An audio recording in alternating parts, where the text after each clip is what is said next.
Linda gonna come? Linda's at 24. Yeah, that's what's going on with At the, that. yeah, it was ZBA, it's my Oh. third meeting in a row. Incredible. I'll come to the team. Ah. Alright, we are live and you should be able to talk. All right, good evening, everybody. This is the November 14th special meeting of the Nantucket Conservation Commission. We are here to meet strictly about policies and procedures of the commission. Before we get started, we'll establish a quorum. So members, when you hear your name called, please respond in the affirmative. Start with Joe Plandowski. Here. RJ Turcott. Here. Mike Miserelli. Here. John Schaefer. Here, And I set them here. That is a quorum of 5 members. So we're good to go. And that being said, Jeff, do you want to start us off, or should I explain the history of this, or what do you want to do? Why don't you start and I'll add it with. Okay. Sort of that. All right. So those of you will remember that we just went through the process of updating the regulations. Those new regulations are going to be coming into enactment on January 1st of 2025.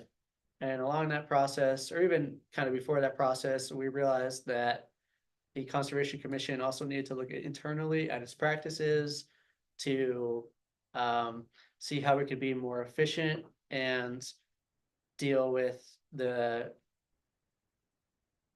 amount of applications we have in the modern world. For those of you who don't know, the Nantucket Conservation Commission is the busiest conservation commission in the state of Massachusetts. We've had more than 1,000, we've had over 1,000 more applications in our history than any other municipality, so much busier. So we're looking at ways to streamline the practices to maybe cut down on the speed. MACC, Massachusetts Association of Conservation Commissions, who some of us have done the training through, they have a module called Getting Home Before Midnight. So this is going to be our version of that, trying to figure out how we can hold ourselves to the important, robust regulatory standard, but do things a little bit faster and more efficiently. We had one meeting prior to the commissioner changeover. So John, you weren't there, and RJ, you weren't there, where we talked about some of this. And Jeff and Will brought up some documents. We really haven't updated our policies in over a decade, it seems like, or ever. So that's the point of doing it tonight. And then Jeff, you can go from there. All right, so I have lots of handouts for everyone tonight. So let's take one. So this is the first one. Yep, and pass around. Ooh, actually, that's the one. So the first one I'm handing out is what we've been printing on the back of our printed agenda. We've had a lot of printed agendas for about the last decade or so, and it's kind of a snippet of the larger document. The second document I'll hand out here, this is the larger document, and I will apologize. It's so old, we had issues with the original one. Yep, I can take one. So you'll see there's a mission on the front. The inside of it had the little page that's the commissioner's office. We had started to update the first page after some talks with 2 chairs ago with Ashley. We hadn't touched anything from commission meetings on. So it's kind of the active version we had started. Some of it's kind of straightforward, but at least updating the address of the original document was still 37 Washington Street. We have it written there. It's like 2011. So that'll tell you a little bit more. It's our printed policies and procedures that we should probably make available for everybody that needs updating. That being said, we also had some internal ideas, staff lines, but I think if you guys want to start with discussing this, or you can take it in whatever order you wish. we can certainly do so, or you can run through what our staff ideas were for meetings and some of the issues that we've seen. One of you guys will mention it. I think let's run through the staff ideas since you've been here longer than any of us. And you've seen the changeover in commissioners and chairs and we'll go from there. All right, so I'm actually gonna, I just did a quick little PowerPoint on this, because I figured that like people on the TV could see it. All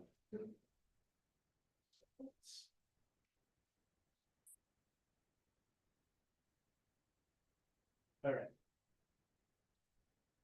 So some of the stuff that we've heard and identified over time, really relate to kind of these 4 things that we've had related to meetings specifically.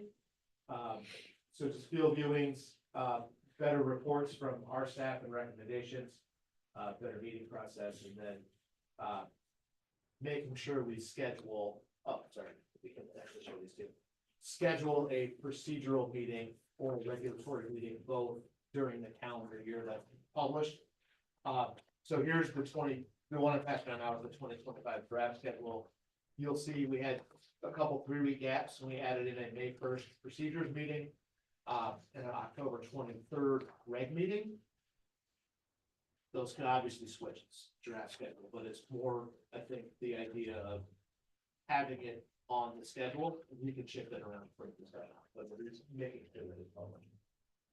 So for field viewings, I think those who attend, Seth is probably our best attender as of late. Mike's also a pretty good attender for field viewings, but I think everyone will agree. Most of the time, I don't feel like we end up going anywhere, or people will go on their own and go see it.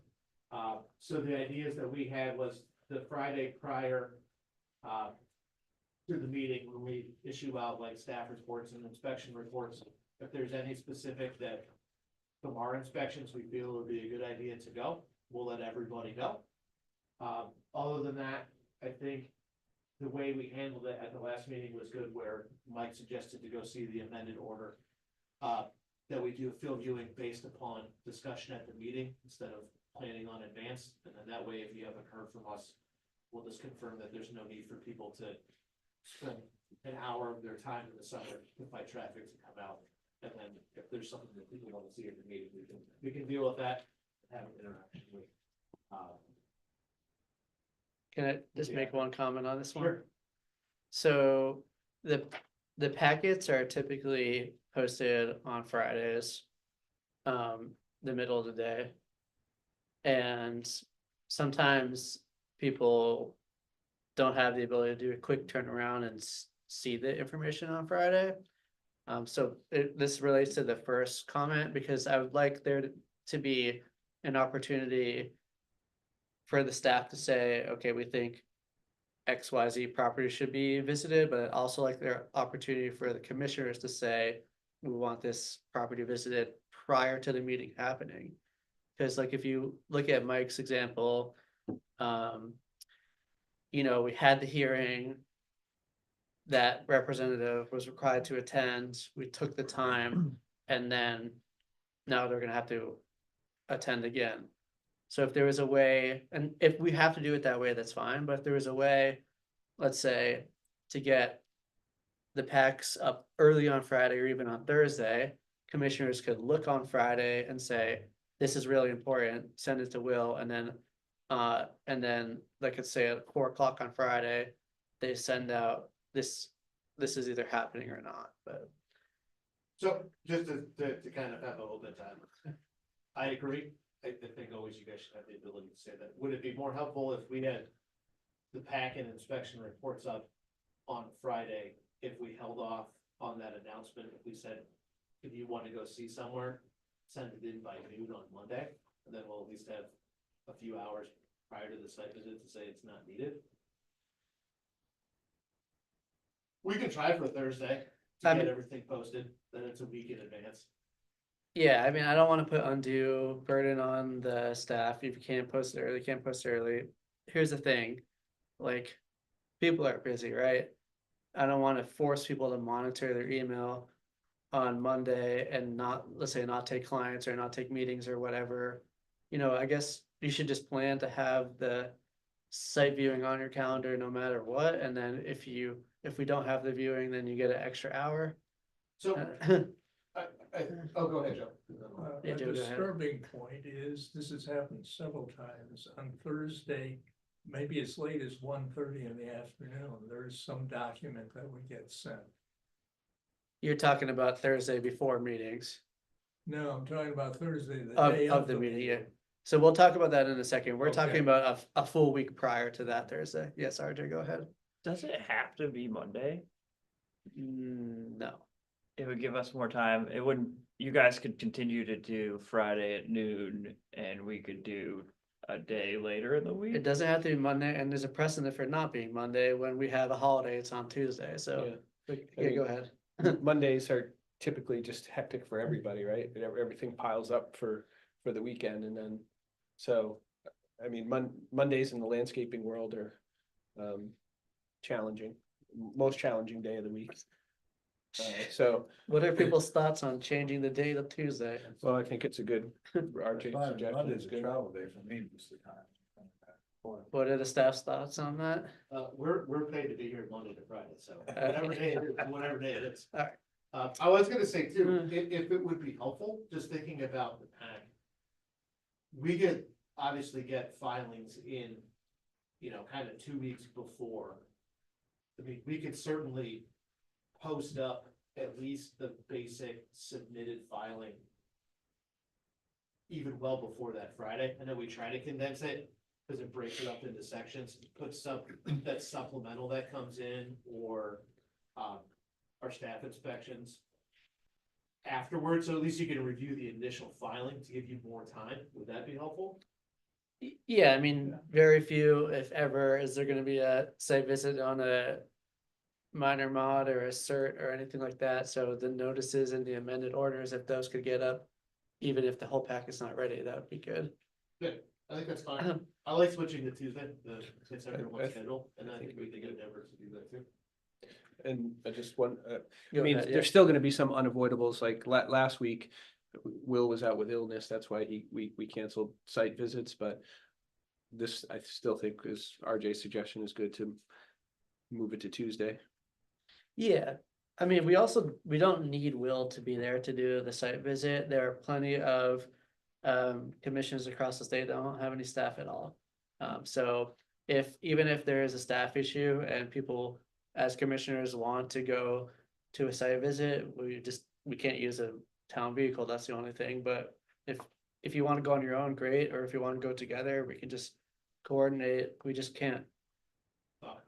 We can't talk about it, and we can't also coordinate in a way that would run us afoul of the open meeting law, but if you send it in to Will and he's sick and Jeff's gone or whatever, they could just send out, everyone meet at the office and then carpool together and do your Yeah, I own mean, thing. honestly, from someone who has been doing it a while with the commission, it originally started for field viewings the way we were doing it, because the commission just wanted to carpool and just share rides.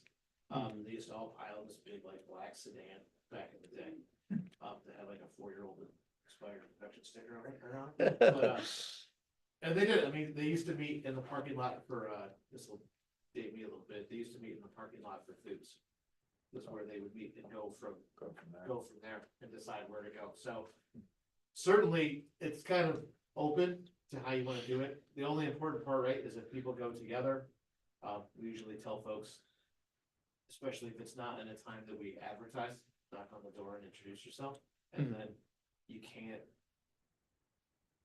talk about the merits of the application. You can ask a question even to one another a little bit about like, hey, is that the wetland flag? Someone who. Yeah, but you can't give your opinion of what's No. the merits of the I application. think this project is great, like. There's a workaround to that too, but I would rather not use it, but Linda, it seems like is maybe trying to get onto the Zoom. But she says is the link isn't working, I don't know what we can do about that. Yeah. She just sent me a text, but. Alright, so while we figure that out, people are good with the Tuesday? it'd be more manageable for my schedule in hindsight. It also makes it easier for us not having to list which dates are Tuesdays versus Monday, because they're all gonna be Tuesdays. Complex, or simplicity is great for me. Seth, Yes, go the ahead. carpooling idea is a great idea. I mean, we've gone to some places down roads that price I'd never find. Yeah, Wouldn't find. yeah, and there's limited parking at places, so I think the idea of maintaining that is good too. While we're on this topic too, does the time work for people? The late afternoon is good, that 3 o'clock or 4 o'clock window for me personally speaking. Yeah, I think that makes sense. Works for me. Okay. Yeah, like I said, we're here, so it doesn't make a difference. So Yeah. I'm happy to drive and do all that fun stuff. So I think we're gonna direct the staff to change the dates to Tuesday, starting in 2025. They're right, it's easy, some of them are probably already Tuesdays, Right, but that's easy to do. and is then everyone okay with the other part of this procedure? That if there's nothing of note, they'll be canceled, and we'll get a notice of that on Friday. Hmm. And then the packet will be hopefully posted on Thursday. Yes. Okay. I think we're all set on that then. Do we need to do motions and votes for this type of thing, or? No, this is Okay. just procedural stuff, so I think what we'll do at the end, sorry, just to run through this a little bit, is, we'll take all of the suggestions from today, we'll take the printed document, right, so there's a little section in the printed document that talks about commission meetings and like public hearings and all that, we'll probably add a little section on field visits, and we'll include all of that on there. Right, so, Yeah, I I would think, ignore the meeting dates for right now, because that was an older idea that we came around, but, we'll include all that on there, and I think we'll probably, if it's okay, we'll add this as a specific agenda item on the next meeting Mhm. for review and adoption with I guess we'll, in our mind's eye, as our idea for any of these, we'll probably start on January 1st with reg update, procedural update, finish out the year as is, since we've already published dates and stuff for it, and then kind of be like Conservation Commission 2.0. this is a pretty minor thing too, but since we're already talking about the schedule, can we change the name of site inspection to just field viewing, because I think that's what we've been calling it, and that's what everybody's gonna be looking for on the calendar. Yes, It says site inspection, that sounds a little intense, honestly. Sounds like you need equipment. I did run a soil auger at one field viewing one time. That was an inspection. That wasn't. That wasn't a field viewing, that was a site inspection. Alright, so we're good on that. Alright, next up, all right.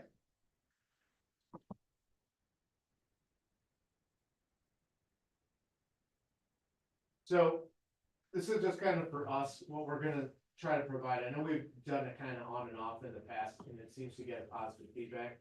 But with the new procedure, I think we're gonna have to be sure that there's complete inspection reports for all of the NOIs. All of the things over there, COCs, I know I shorted the list. We don't ever see ANRADs, like ever. I was gonna ask. never seen one once, but I do know what it is. An ANRAD is an abbreviated notice of resource area delineation. Delineation. It's like a souped up RDA, and it's specific to, and the state's eyes, RDAs are meant for smaller resource areas for confirmation.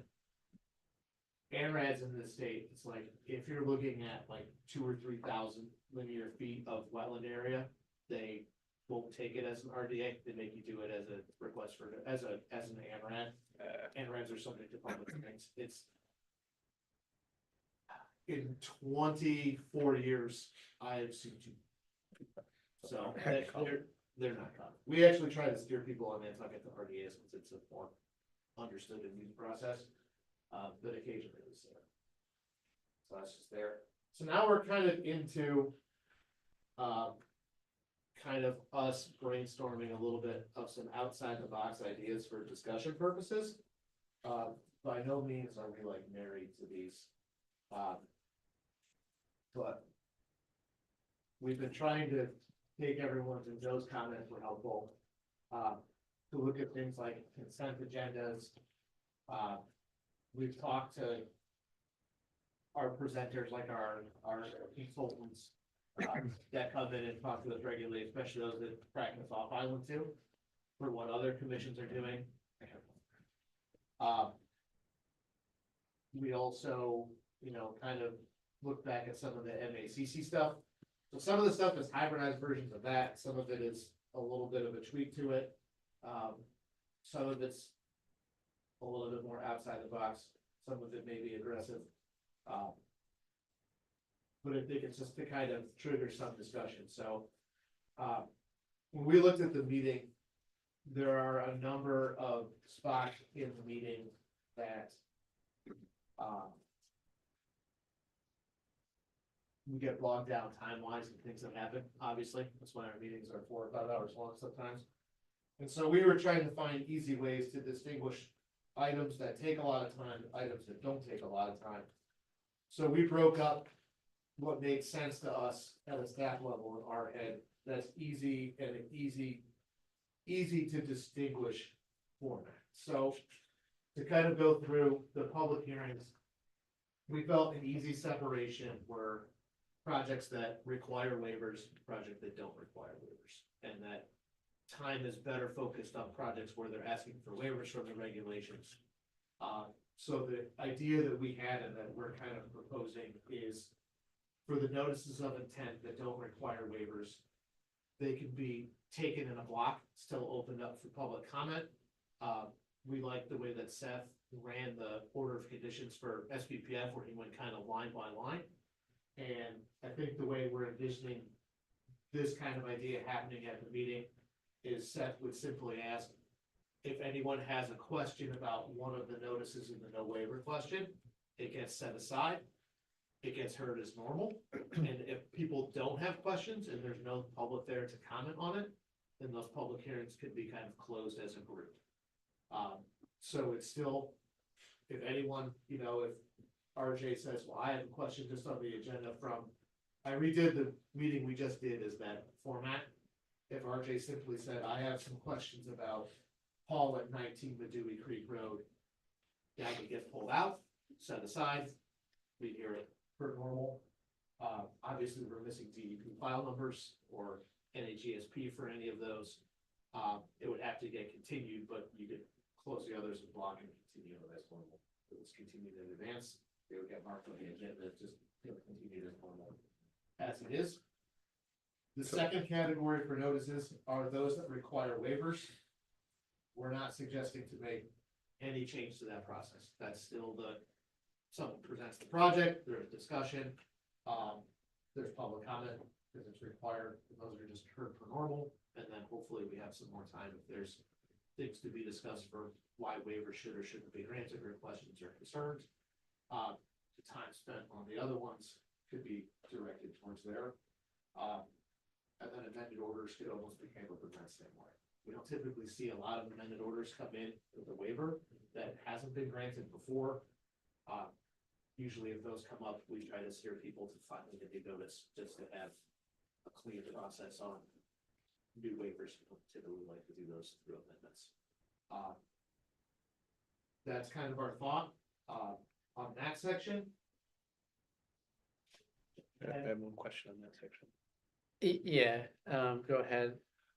So on non-waivered hearings, could the public, like, say, one of the commissioners wanted to talk about it, could the public as well? Yeah. Say they want to discuss that? We'll just practice it right now so everyone knows what we're talking about. So we have six here. So I would say, does anyone want does any members of the commission or members of the public want to talk about number 1, Maxwell House, raise your hand. Number 2, the land bank at Wawinit Road, raise your hand. Number 3, Capri's Island Holding at 47 Crooked Rain, raise your hand. et cetera, to the end. And then we'll do it a second time like they do at town meeting, so we're completely sure. Now, let's say we get 2, 4, and 5 people want to talk about it. Then we'll vote 1, 3, and 6 in. Well, first we'll say, Jeff or Will, do we have everything we need to close on 1, 3, and 5, 1, 3, and 6? And they would say either yes or no. Let's say they say, we can close 1 and 3. Then is there a motion to close 1 and 3? Yes. Well, I think if it would be helpful, our idea to kind of help address that is prior to the meeting, we provided at the meeting, kind of an updated piece of paper for everyone that just says complete. So, I think that's great until we run into a scenario like last week when people were getting DP file numbers at 4 o'clock and then. so our suggestion was that is that we're just gonna have to have like a hard cutoff time. If they're not in by this time, then they're just not in, because that's crazy. it's a pain. I know it's convenient to close stuff, but it's a pain, and then we're chasing around file numbers. So like here, so like filing deadline for the NOI and then for the information. So let's say it's the January 9th, 2025 meeting.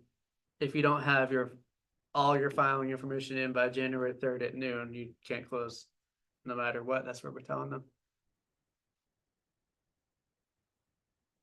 No, I think we would say for DEP numbers, if they get them the day of the meeting, as long as they're in by like 3, so we can have that all resolved with like a couple hours.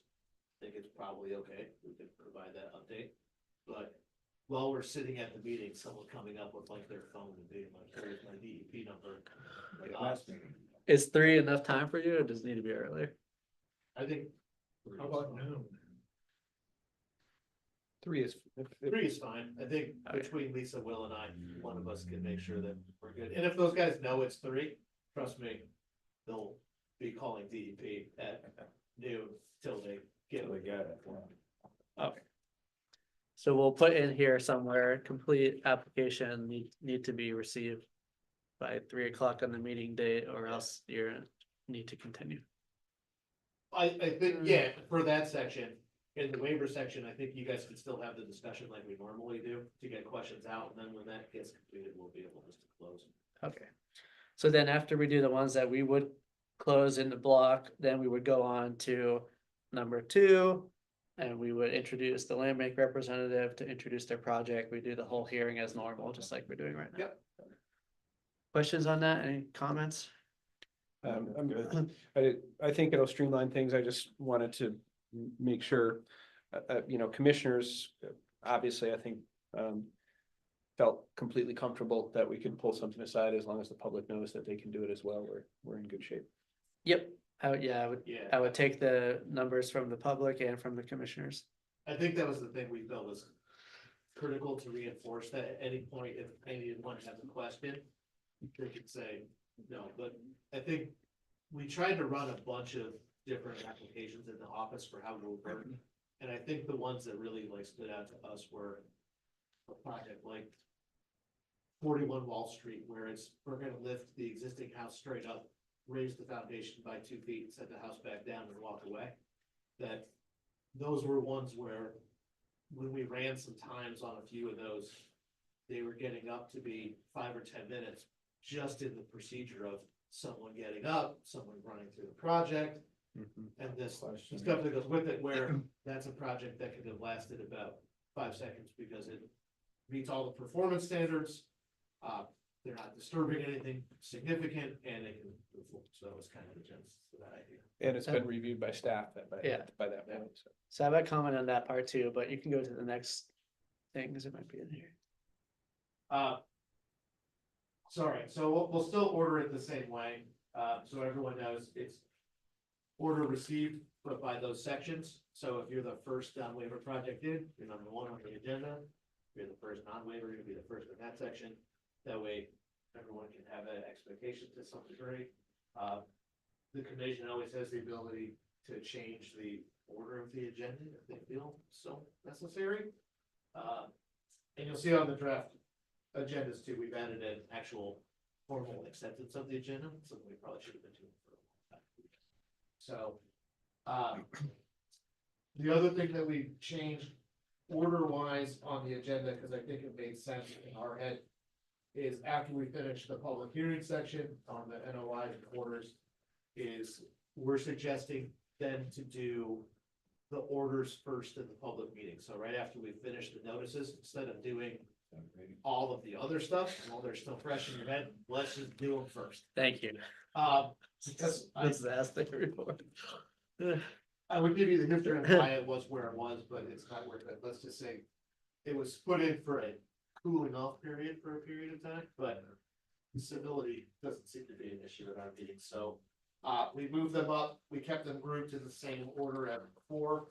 I think with draft orders too, we can do them as we do now, or if people want to do the non-waiver sections, if no one has questions or happy with things that they're as drafted, if you want to do them in blocks, I don't think it makes a difference to us. Can't we do those? Or either. That's more personal preference, but, 6 and 1/2 dozen to us at a staff level. We honestly, that's kind of the more important deliberative section that we have.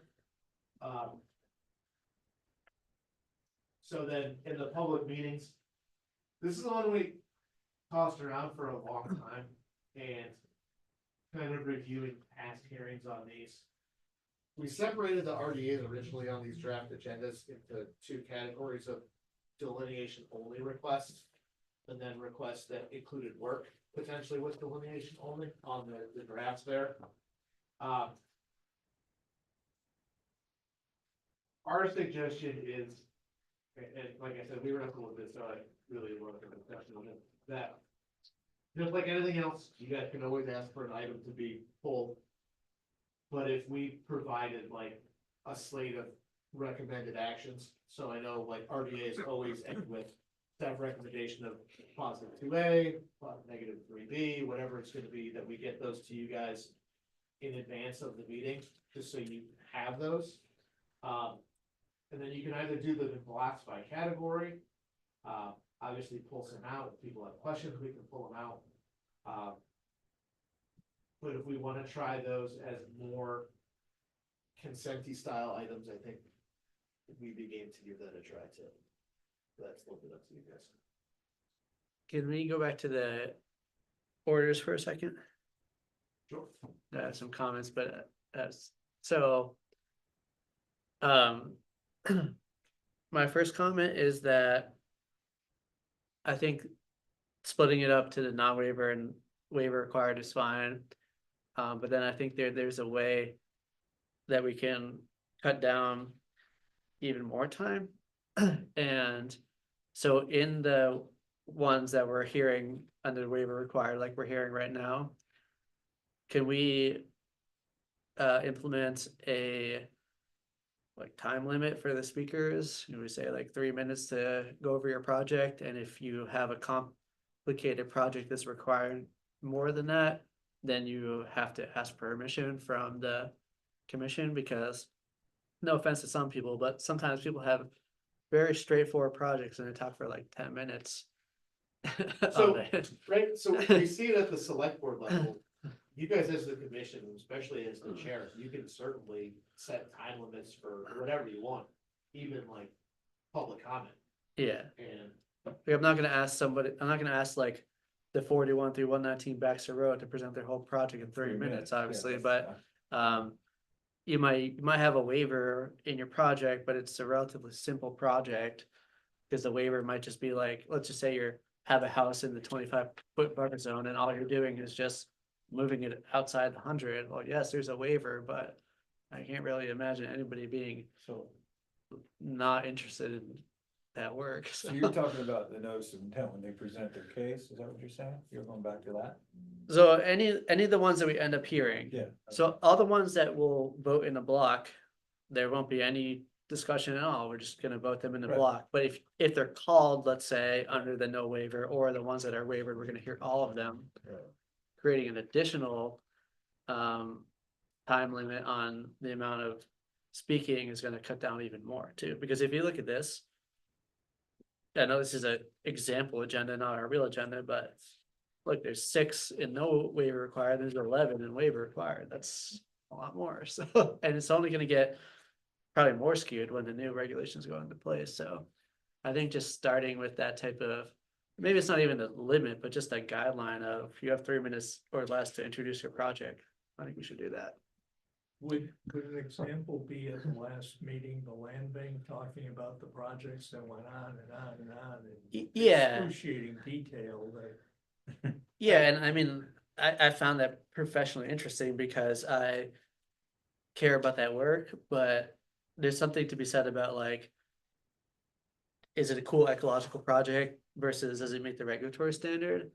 That being said, I think if there's a big project like that, like the land bank thing, or when we had the windswept bog restoration, and they know they're gonna wanna present a whole presentation, I think we should just have a protocol where they tell staff in advance that they're planning to do that, or they seek permission from us in some way, and we can tell them yes or no. Okay, we need 15, 20. Yeah, RJ, go ahead. I like that too. I think 2 minutes is great. I've watched select board, I've watched Brooke as chair do it pretty effectively recently specifically. I think I'd rather do 5 for the presenter and then like they can ask for more, but like 5 be the rule of thumb. Cause some of it is complicated. Sometimes there's a single family home where Art's gonna have to tell us a lot. But I do like the idea of it. Yeah, I mean, even just setting some limit is gonna tell people, okay, let's. Yeah. Yeah. There's been projects that have gone off for like 15 minutes and then there was really no questions. So 5 minutes, people good with that?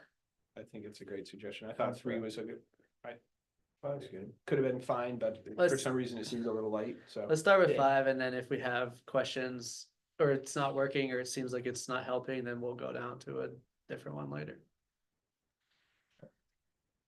That makes sense? Perfect. And then, so Jeff, in the procedure somewhere, when people submit their notice,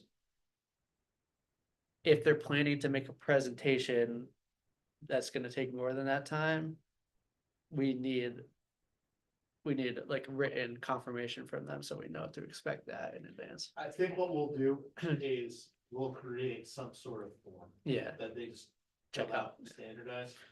And we can get that in and review it, and I think we'll probably send it to get confirmed by you as the chair, whoever the chair is at the time, to be like, they've requested more time. And then we can always, obviously at the meeting, you guys can always say like, well, they don't think it needs 5 minutes, so. Yeah, I mean, if it's a huge project that's multiple properties or big ecological restoration, fine, but yeah, I think 5 is a good standard. I think the regulars will figure that out pretty quick too. Okay, That's what Chase. And then do you wanna, just for the procedures, do we wanna also try to limit? Maybe I just didn't hear it correctly, the time for like a public comment? I think 2 minutes, like town meeting when 2 you go up to the minutes, mic, yeah. Isn't it 3? Or is that, that's like. 3's for like the Three is for rebuttal. select board. At town meeting, if you're the article sponsor, you get 5 minutes. If you It's 2. speak for your first time, you get 2 minutes, and then if you speak your second time, you get 1 more minute, I think. Ah, okay.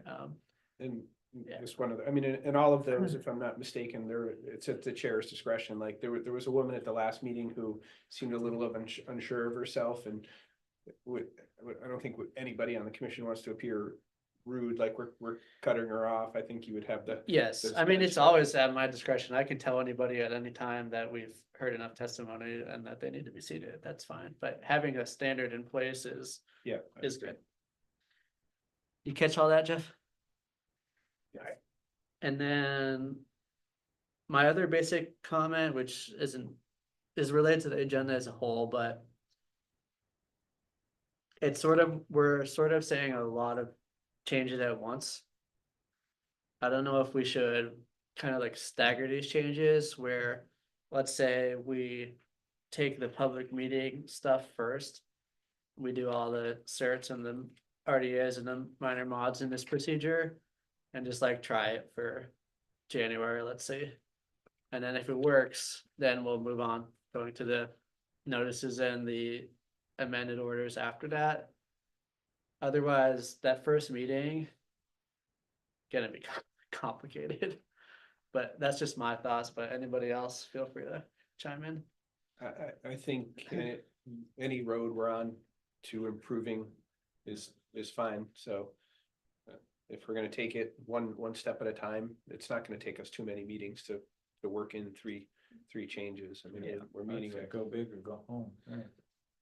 Okay, Yeah. yeah, I mean, if you wanna just do the whole thing, that's fine, I mean, I don't care, I'm willing to do it, and I'm willing to, I think I'd be able to manage it, but I just don't wanna overwhelm people, but if you guys wanna just do it all at once, we'll do it all at once. We're here because we're overwhelmed already. Okay, let's do it all at once, then. Yeah. Let's do everything, it's Yeah, fine, it's- Drink it out of a fire I hose. mean, that's fine, let's do it all at once. It's gonna give us more time to, you know, Yeah, just, talk about the important stuff. yeah, We get bogged down in the homework. And it's- and if Alright. we see something that's important, we can flag it.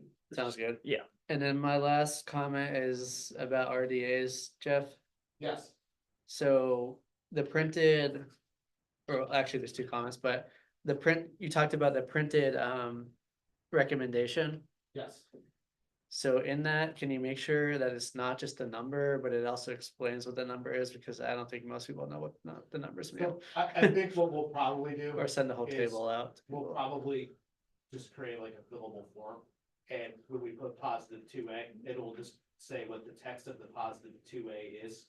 Mhm. With, like, positive 2A is resource area confirmation. Yeah, And we'll probably specifically say like positive 2A, confirming the boundary for bordering vegetated wetland, coastal bank, whatever the resource areas are on the site.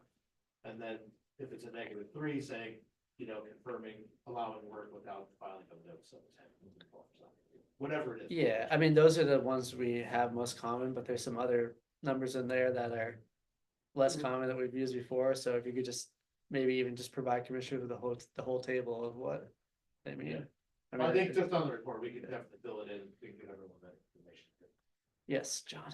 So it seems to me, as being relatively new at this, but we spend an inordinate amount of time on these orders of conditions. Mhm. I guess is part of that because we have like a boilerplate with certain things that are always in there, but the rest are developed from the discussion, is that why that is, or?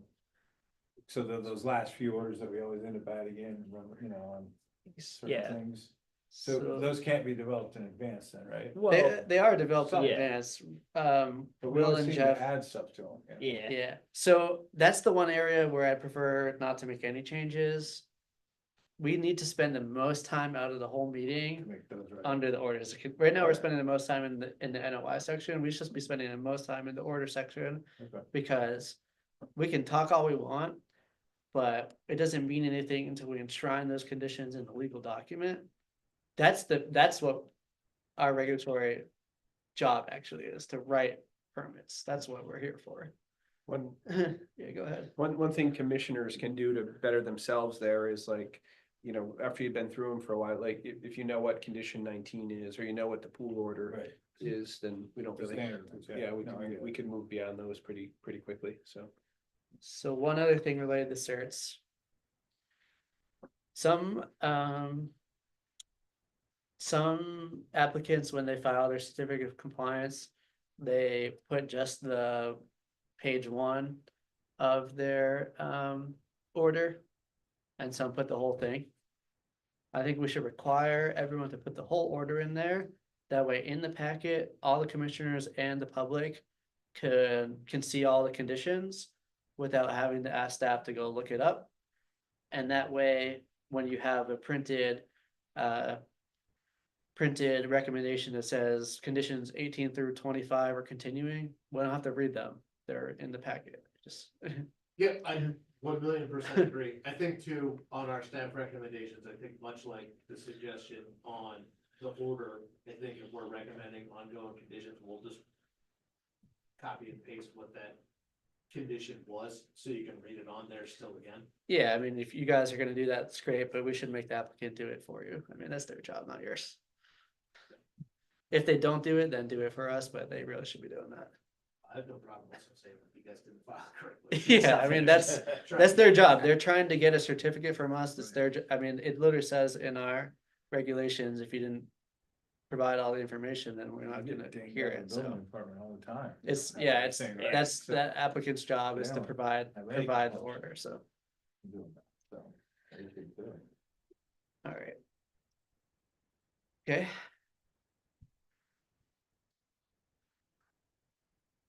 So where are we at now? Seth, Compliance extension. Seth? Yes. How about the issue of the last meeting again? Gabarro had a sketch that he put up that had stuff that was in there, stuff that was approved but not yet in there, stuff that was So- going to be in there. So, Jesus, I mean, So let's stop right there. So we shouldn't be talking about any specific applications or applicants in this hearing, but we do specifically say even in our current regulations that if like we don't, if the commission finds the plan submitted to not be sufficient, then they could just continue the hearing. So we and that's just something staff could do too, but that kind of arose because there was some confusion about how the commission wanted to hear it, but. Right. We also, I mean, we say stuff all the time that we don't follow up. It says, you know, you have to provide stamp plans or else we're not gonna hear it. Sometimes people don't have stamp plans, we hear it anyway, so we have to be more cognizant about our own procedures anyways, but that's why we're here. I see Tim's on now. Hey, Yes. Tim. And Hi, we had to Tim. make Hey, sure guys. that Hi, Tim. we've been like, I've been listening. Okay, good Me evening. too. Alright, so where we're at now, Jeff, or does anyone have any more questions on? So that was just the agenda stuff that was there. That was, you know, kind of our thoughts on the agenda. Obviously going through the packet document, will obviously update the commission meeting section and the public hearing procedures, the public meetings from the discussion tonight. We'll adjust the schedule. If you guys want to do this in phases, I think you can do it in whatever phases you want to try to implement these changes or do the full Band-Aid there. Let's just do the full things to start on January 9th. And then I guess we're open to, you know, obviously, you know, Joe's comments on plans, we're happy to also look at plans and make sure that, you know, sometimes when we look at plans, they probably look really clear. We look at a lot of plans, that sometimes they may not, but we're happy to do that, or if people see that in advance when they look at the packet too, please always feel free to reach out and say like, I don't understand the plans because there's too many lines or too many colors. Yeah. And we're happy to get in touch with Whoever. whoever the applicant is and say, your plans aren't clear to the commissioners, so you need to have clear plans. Yeah, I read plans for a living, so it's used to sifting through them, but you don't do it a lot, sometimes they can be better. yeah, I mean, especially for our new commissioners who haven't seen this many, you kind of get, once you've seen it for a while, you kind of get used to what they look like, but it's not, it's up to them to make it clear. While we're on the meeting schedule, can we talk about a few things there? Sure. So I see you put in the procedural meeting and the regulatory update meeting. I think the timing of those should be switched. So I don't think it's fair to have a meeting in mid to late October if we're gonna do any regulatory updates that are gonna go into enactment in say January. Because then we're getting close to like, let's say 3-week minimum advertising date. I would prefer to have, you know, this year we had a really long period where we held them off before they were enacted, but I don't think that's enough time in late October. Just as a possible suggestion to that. What if we just label both of those regs and procedures?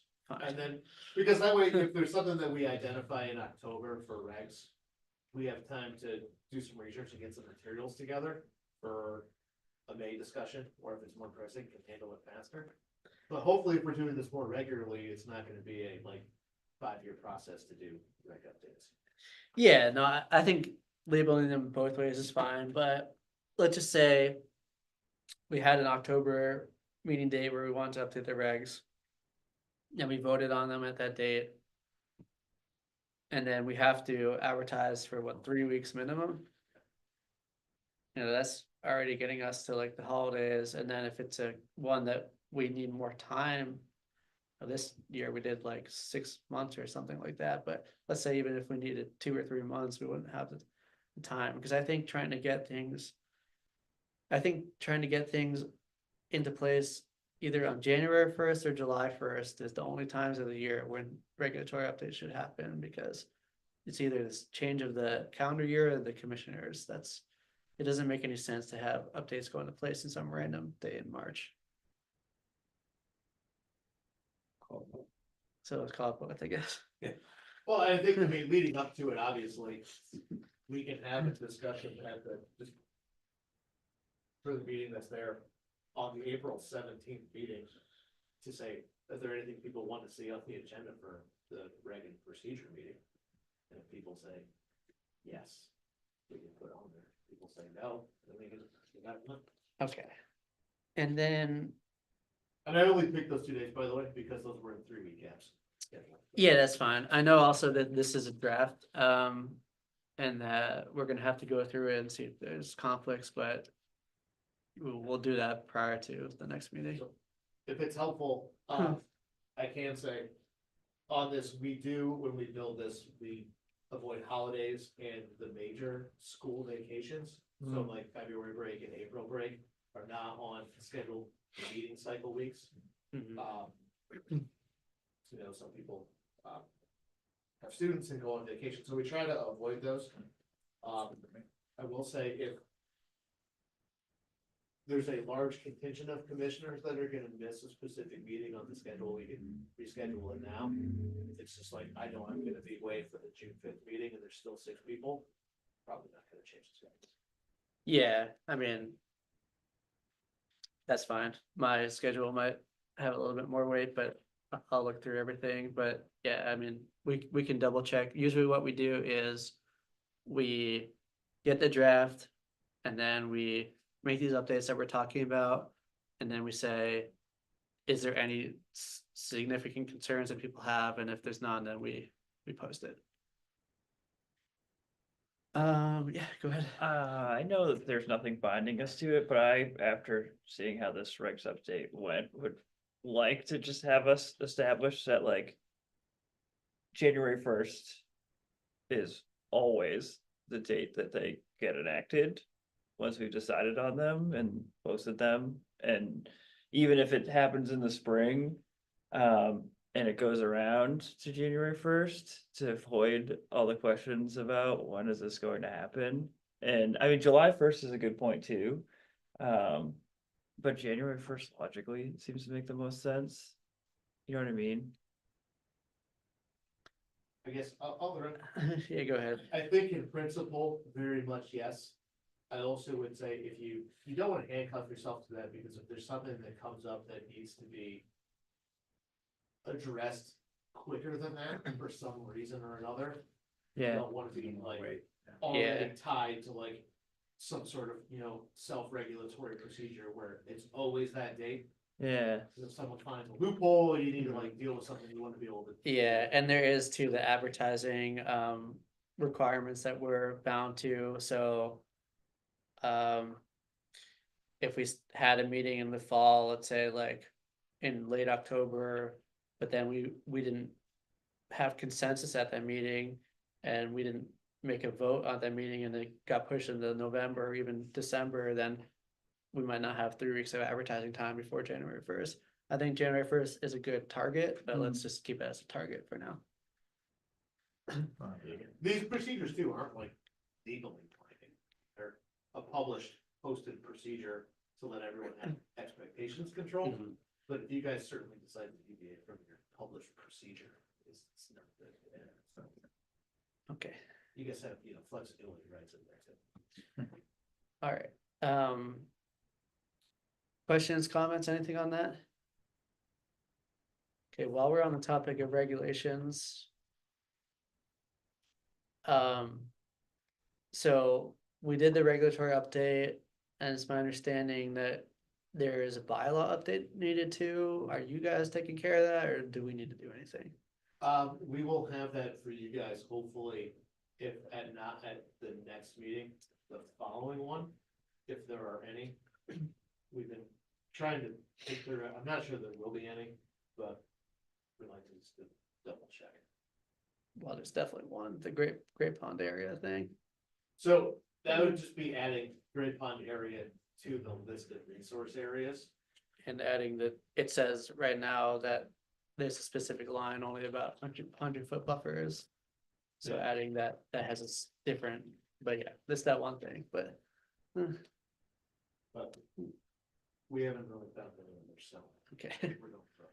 all right. Let's get some additional sets of eyes to look at. Make sure we- And we have to send that to town meeting. Okay, all right. You gonna be there? I guess gonna have to be, yeah. All right, what else do we have to discuss? It's up to you guys. If there's anything else you guys want to see changed or adjusted, or things that you think would be easier? I mean, most of the published procedures relate to how meetings work.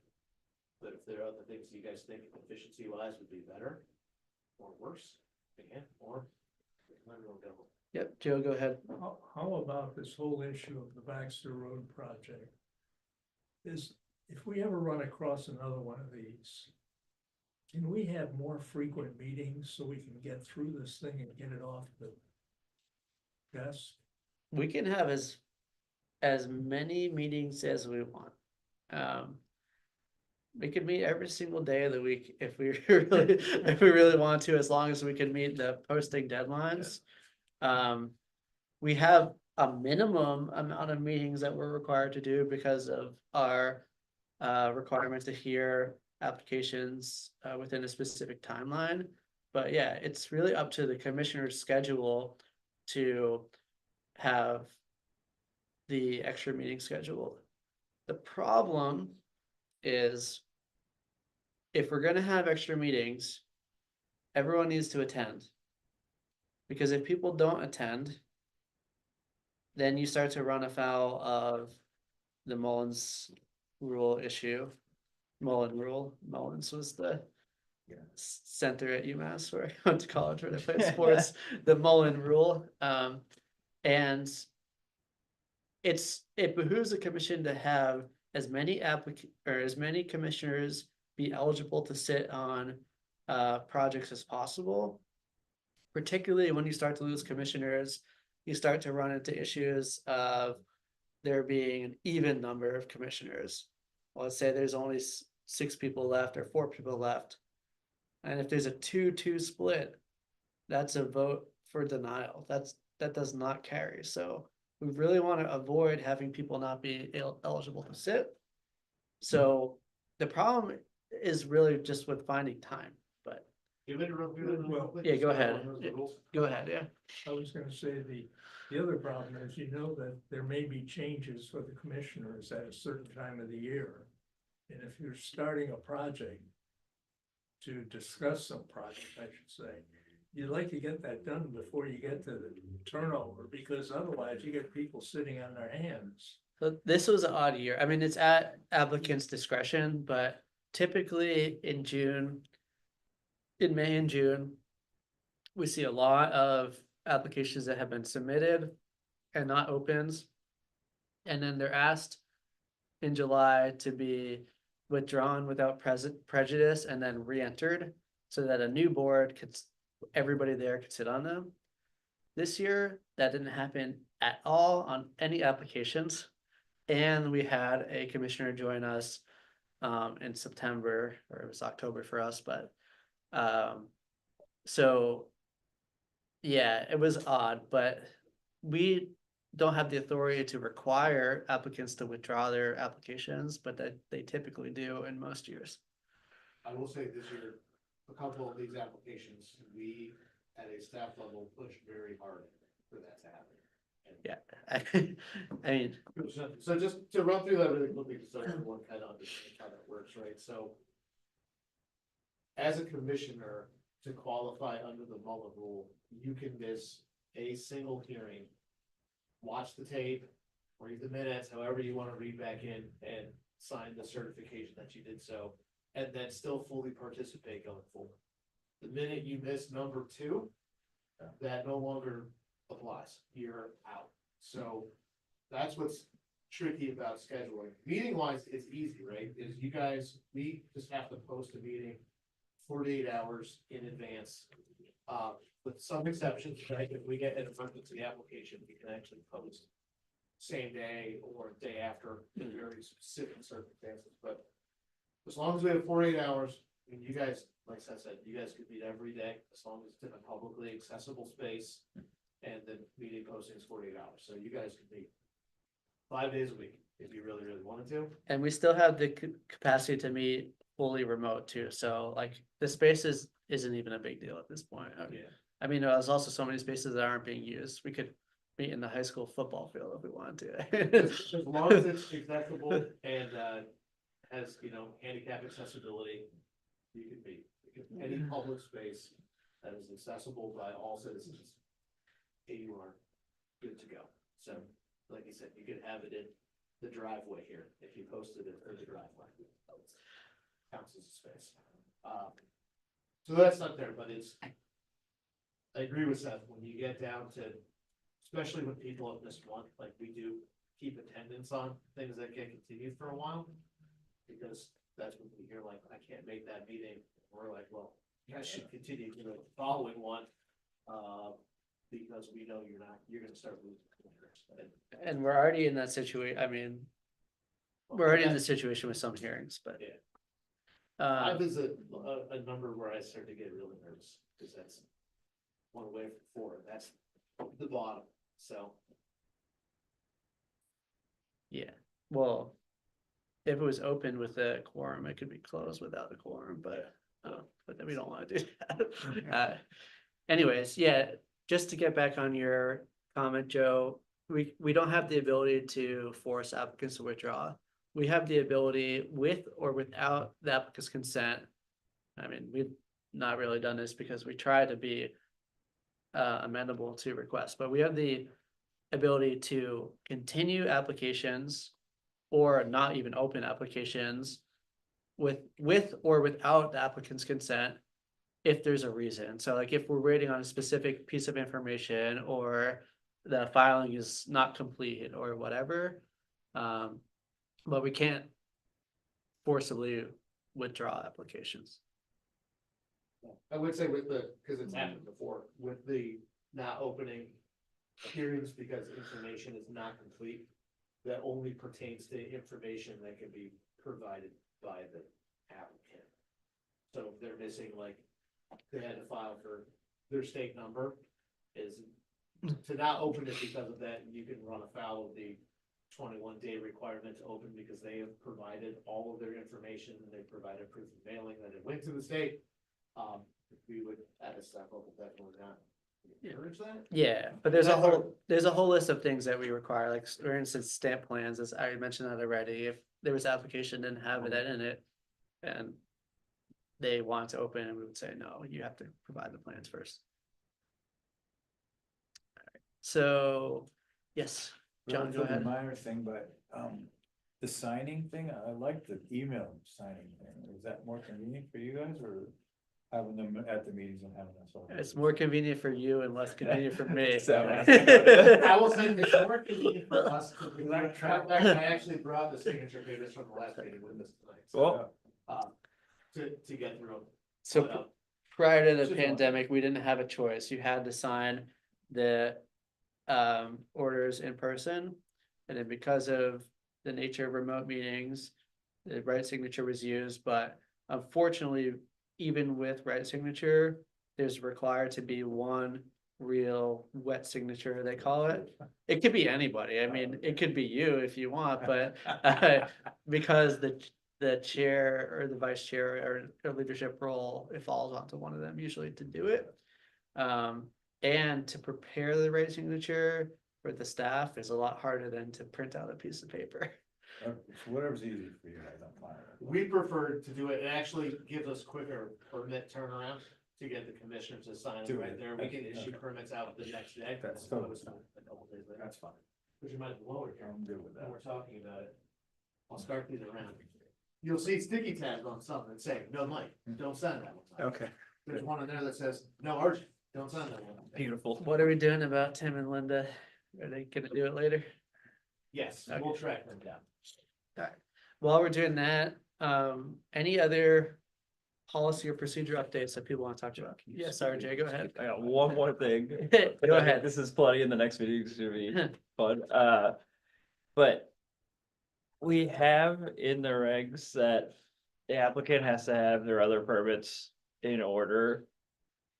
And done, and it frequently they come in and.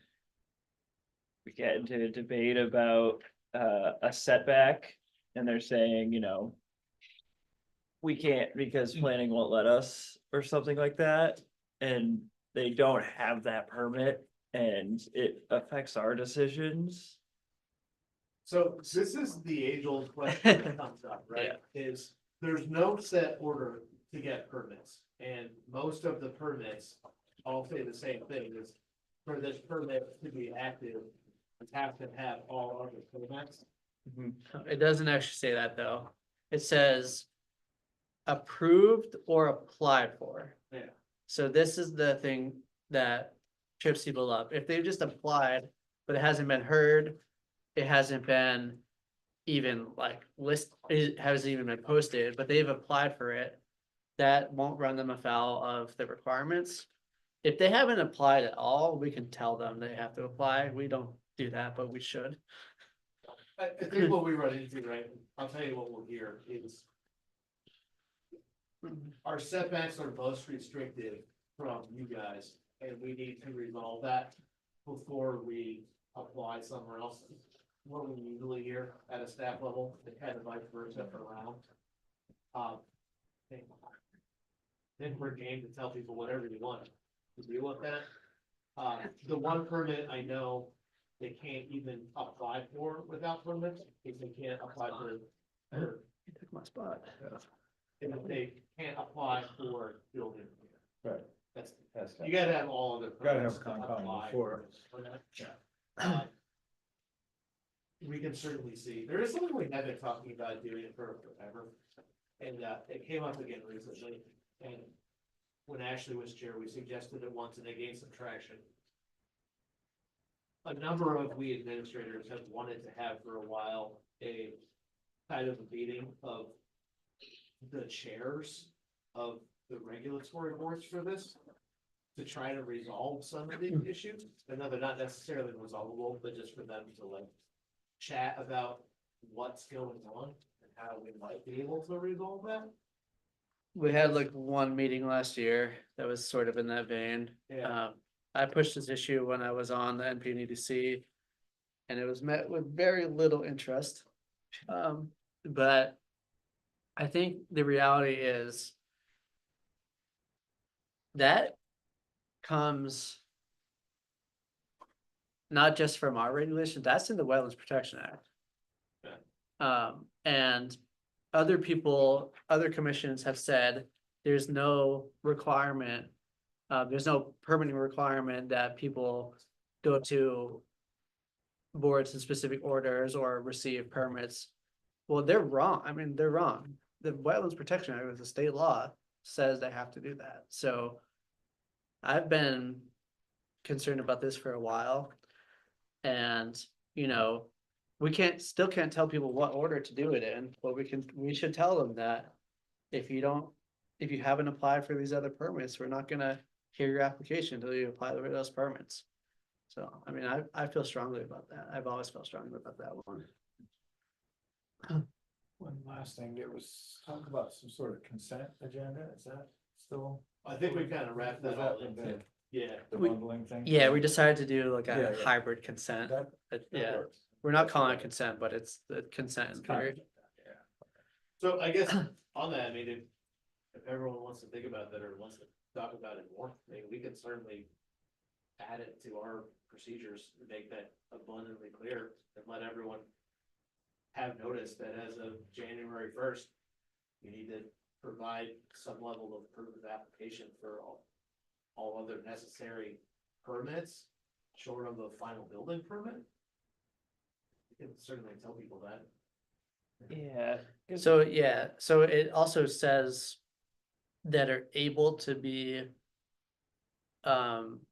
achieved or something like that. I'll look at the exact words, but it takes into account things like that where the building permit, you can apply for it.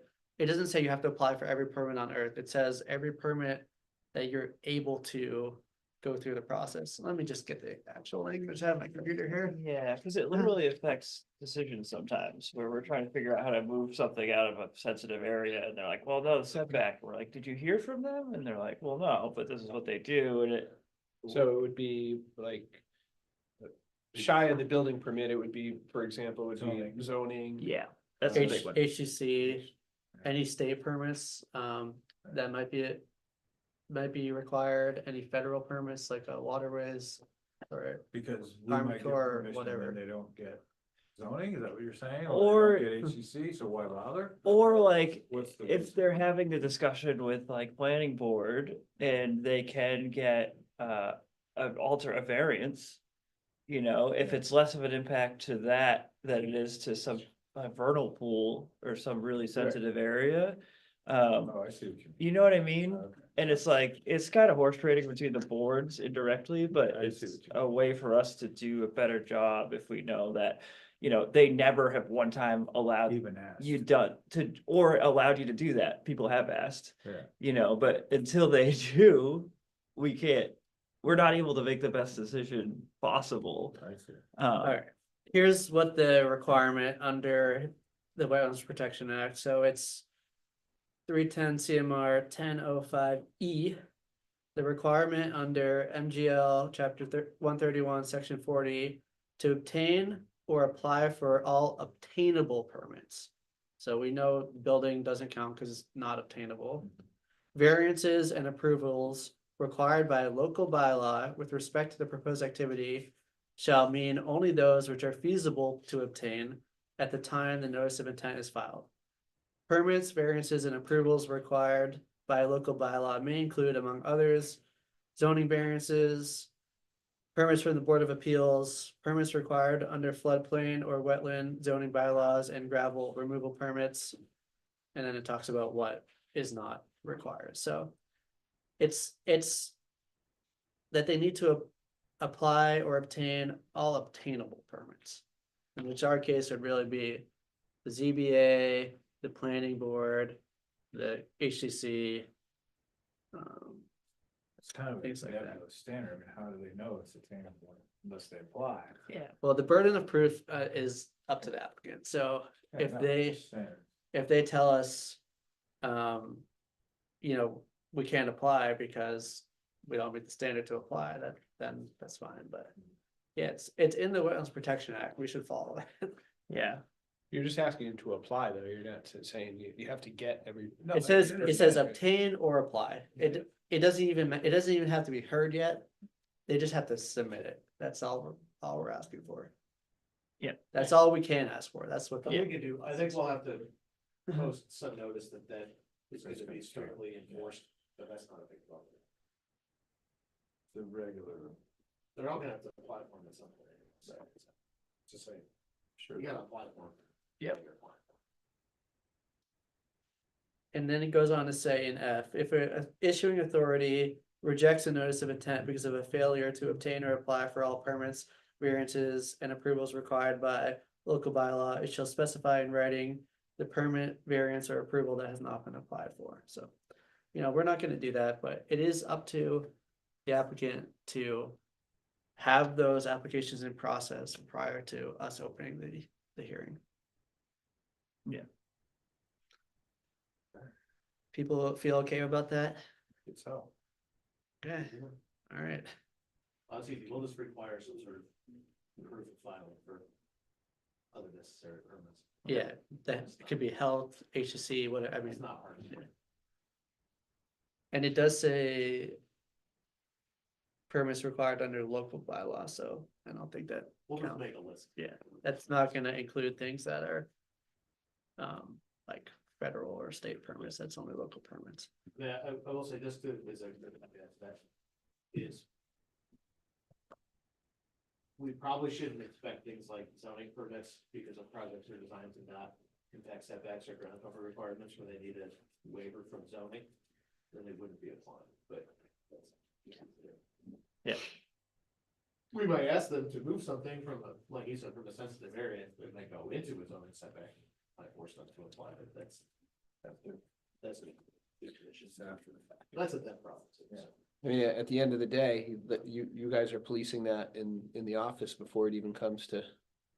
So I don't think it's gonna feel that different at the board level. It just makes our conversation easier when we know, and they Right. had the ball rolling everywhere else, so. Be fun to see, maybe when people start to play the game, when they go and get it, and then withdraw their application from somewhere else. Let's see how that goes. I'm But sure I do somebody think it's will. something, if one board starts to enforce it, the other ones might too.